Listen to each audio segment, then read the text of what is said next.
back to my channel, MKA. Yeah, today a little different project here, or well, for the next 2 days basically. Putting a lawn reticulation in. I had that on my plan for the last few years. Always delayed it, and yeah, as you know, in the last video I connected the main water to our tanks and to the pond, and I won't use this main water because it has amazing pressure on it for reticulating once or twice a week during the summer the lawn. And yeah, I'll turn it on and show you what I so far done. I just finished the digging, and all morning. It's now lunchtime. Last 2.5 hours I just was digging the trench. Last night, or yesterday afternoon, I was taking all the grass sods out. So yeah, let me show you what I've achieved so far. Okay, we're back here. So as you can see, I put the main water pipe up to here in the corner of the shed. So this will be the tap where we'll use the reticulation with, and then down there I will extend the mains water through the trench, because I have almost probably 45 meters left of the big roll. So I thought, well, I waste it and just keep it in. So I will lay it through the trench, and as you can see, I've dug the trench for the retic. So, and yeah, as always here on my block, or our block, lots of big rocks in there. So on the way you'll see everywhere I've got these rocks out. So yeah, follow this trench here, and it goes all the way down there to the end of the lawn. There will be one station, 5 sprinklers, so they all pop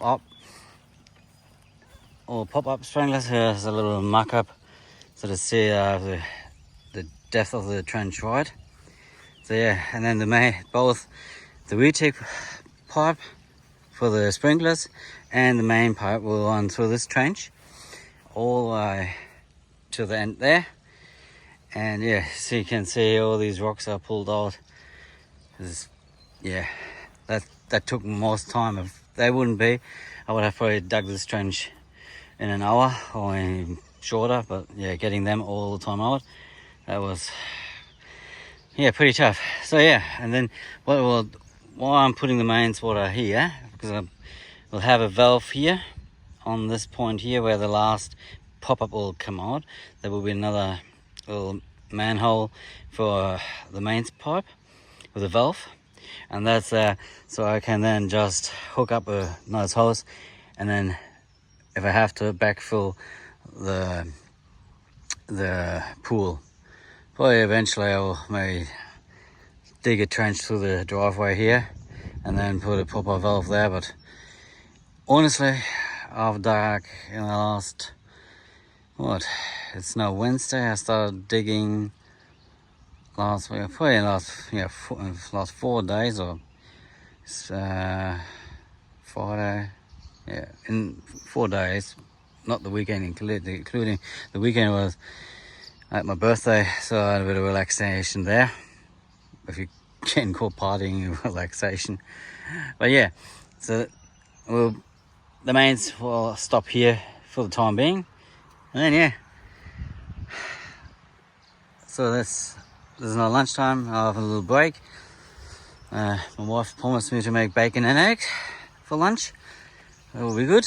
Have a tea, and then come back and put all these PVC pipes, pressure pipes in for the sprinklers. The reason I use these pipes, I mean, the professionals usually all put them in. So I think only as DIYers that put the low density black piping in, and then I only secure it with hose clamps. I'm not doing that. If I would have just plain simple pressure, I will probably do it, but this pressure here is around 1200 kPa, So it's a lot of pressure, and I'm not risking any burst pipes in the retic on this property, because I'm not here and my wife, she works too. So if we don't realize the pipe has burst, and it's a lot of water we're losing then. So that's why I'm putting a really professional PVC pressure piping in. Everything with PVC cement glue or PVC piping glue, like we do it in the ponds. But in the ponds you really don't need pressure piping, because there's hardly any pressure on those pipes because we only have pond pumps. But yeah, the pressure here, I mean, I've spoken with a neighbour down the road.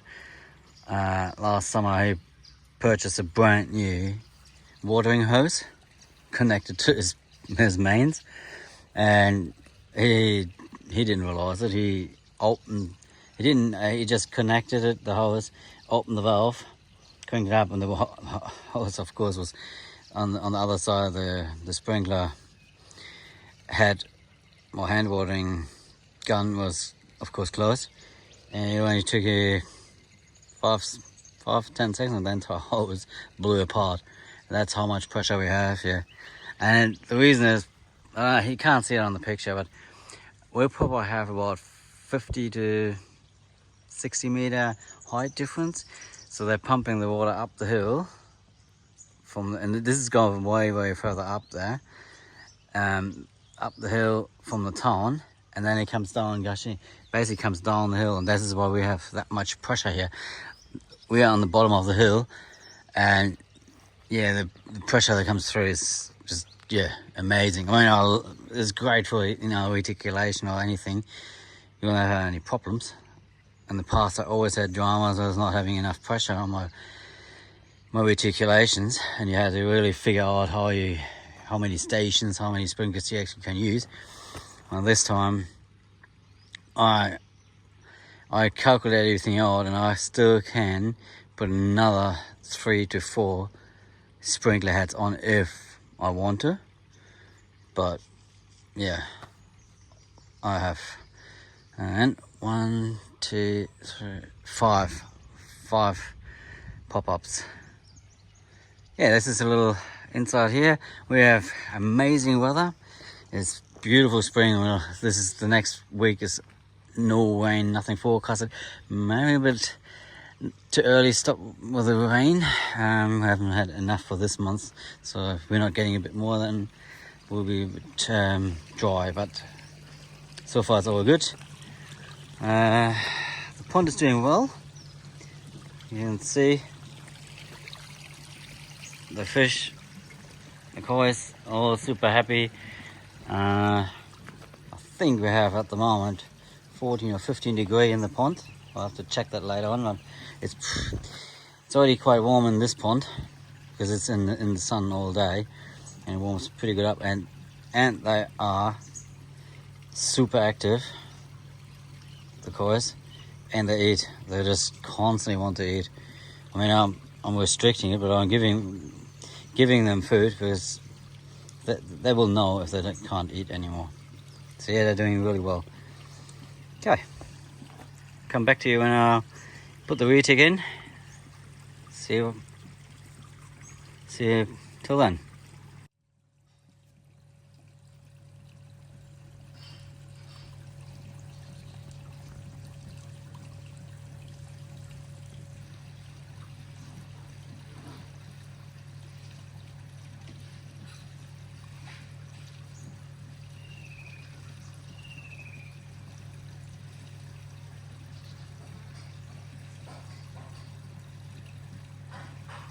Buggers.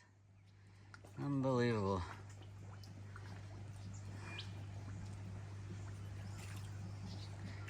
I can't believe how much they're already eating. And the water temperature is only maybe 15 degrees, 14 or 15.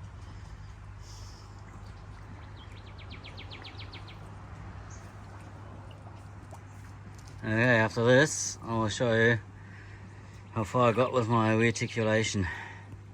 I'm getting there. See See you in a bit.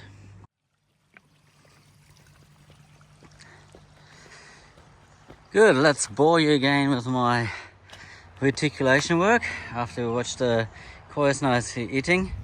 So I installed the timer and it's connected to the white pipe via a hose. I use a hose because then I have more flexibility. If I change the timer one day or whatever changes I do. And then I connected the blue line pipe, and that's the mistake last night. Last night I was so excited that I finally got to the point with the retic in and the sprinkler test, and it worked all fine. So I started backfilling here, making it safe for my wife when she comes home from work. And then I realized, oh, damn it. I forgot to put the blue line in as I was planned. So I had to dig it all out, because they had it already backfilled from here, from the walkway to about that point there when I realized. So yeah, so the blue line is in, and it all follows the retic pipes. So we go to the back, and yeah, it took me basically almost 2 hours. I had to go and get another fitting because my line was a bit short, and then I had to use a bit leftover. It was from the previous owner left here. So here you can see I had to, there I had to join the pipes. And then, yeah, here it ends with a valve there, so I can hook up a hose and fill up the pool if I need to. And this cost me probably almost 40 minutes. As soon as I turned the water on, it started leaking. It's always one part has to leak. But then, after taking it on and off the fittings, I realized that on the left side of the valve, that fitting, I didn't have put the pipe. I didn't push the pipe far enough in so that it actually sealed. So it's my mistake. But it's because I got this T-piece from a different shop here, and it's a little bit different to the parts I used for the entire job I did here at the block the last week. So yeah, got this all done, all the sprinklers in, and I'll start backfilling everything, and I'll come back to you when I do a little test run. Thank you. Another job is done. I finished the retic and I'm sweating like a pig. I mean, I only have 23 degrees. It's springtime, so it's nice and cool. Beautiful weather. I mean, no clouds in the sky and nothing. I mean, I'm not complaining, but I don't know how I did it 10 years ago in the middle of summer, terracing a clay slope out. Don't know how I did that, because I'm sweating all day. Okay, let me turn you around. Good. So we're all done. Everything is closed in. I got lawn top dress to fill in all the uneven spots from the digging when I put the grass back in. So usually in the past I know I used to do it, but no, I just want to have a bit better job. This is not a top-notch lawn, so I'm not trying to get a golf course green. I just want finally have after a few years now, always telling myself this winter or this spring I'm putting the retic in. Finally did it. I'm very happy with it. So while I was digging, I found a little artifact. It came up here. I'll show you. So from some previous owner who was digging here, just disposed his emu draft beer can. So nice artifact. I better get rid of it very quick before some historian comes and wants to claim this as a heritage culture site or something. You never know how old this can is. Sometimes gets a bit crazy. Okay, now let's see how the sprinkler's looking. So as I said, it's just a normal simple timer. See, of course, it has to fill everything up first. When I was doing a good test run yesterday, so I'm expecting everything to be perfect. There's only one sprinkler. Oops, I'm getting wet here. There. Don't know if you can see it on the camera, but yeah, all 5 sprinkler heads. So it's pretty hard to see, I think, on the camera, but all the lawn, the entire lawn is getting nicely covered by all the sprinklers. This is the only one I might have to redo. Okay, maybe a bit smaller one, because this one here is a 210 degree sprinkler, and he gets everything thrown out to the edge here, but he's yeah, it's going a bit too much, I think, on the driveway here. So yeah, so I think you can see it now a bit. So against the sun.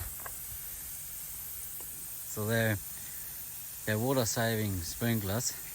So they only use, I think, 3/4 of what a normal sprinkler would use, but on a much lower sprinkler rate. So instead of doing a 10-minute gushing, these you have to, I think, run an hour or so to get the same effect, or better effect, let's say. Okay, I don't want to bore you too much with these sprinklers here. It's all done. I'm very happy with the result. First time I actually think come the closest to the perfect sprinkler or irrigation system. Thank you for watching, and yeah, hope you enjoyed it. Just a little update from our blog here. Not much about the course. Will come another video. Okay, see you next time.